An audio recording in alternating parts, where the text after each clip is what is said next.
Welcome to A trip to Chennai episode 2. అందరూ ఎలా అన్నారు? నేనైతే చాలా బాగున్నాను, మీరు కూడా చాలా బాగున్నారు అనుకుంటున్నాను. I hope so. Last mini వ్లాగ్లో నేను మీతో షేర్ చేసుకున్నాను కదా, ఒక ఫ్యామిలీ ఫంక్షన్ కోసం మేము అందరం చెన్నై వెళ్తున్నామని చెప్పి.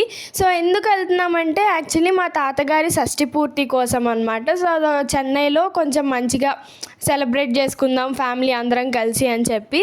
సో అందుకనే ఇంకా మేము ఫస్ట్ అయితే చెన్నై ఎగ్మోర్లో దిగామని చెప్పాను కదా. సో ఇంకా అక్కడే మేము అందరం టీ కాఫీ కూడా కొంచెం పెద్దోళ్ళందరూ రిఫ్రెష్ అవుదాం అనుకున్నారు. సో దాని తర్వాత మేము తిండివనం అనే ఊరికైతే వచ్చామన్నమాట, అంటే ట్రైన్లోనే. సో ఇక్కడ నుంచి మా జర్నీ ఏంటంటే చాలా ఇంట్రెస్టింగ్గా ఉండబోతుంది. అసలు చాలా ప్లాన్ చేసుకున్నాం, కానీ కొన్ని మాత్రం అయ్యాయనే చెప్పాలి. సో ఫస్ట్ మా డెస్టినేషన్ ఏంటంటే మేము బీచ్కి వెళ్దాం అని చెప్పి అయితే అనుకున్నాం అనమాట.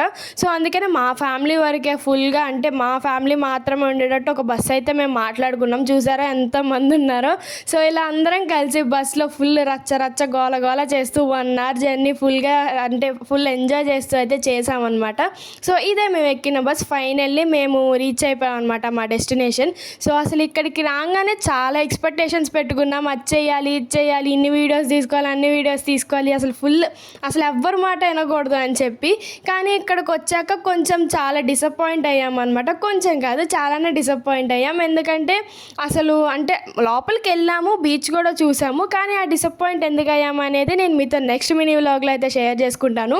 సో ఇదే అనమాట మేము ఇప్పుడు ఎంజాయ్ చేయబోయే బీచ్. అంటే ఎంజాయ్ కాదు, నార్మల్గా వచ్చిన బీచ్ అనమాట.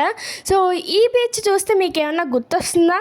ఏం గుర్తు రావాలమ్మా, బీచేగా అంటారా? సరే, ఇందులో అసలు ఈ బీచ్లో ఏంటి స్పెషాలిటీ అనేది నేను మీతో నెక్స్ట్ వీడియోలో అయితే షేర్ చేసుకుంటాను. So stay tune for more videos, subscribe my channel, stay tune.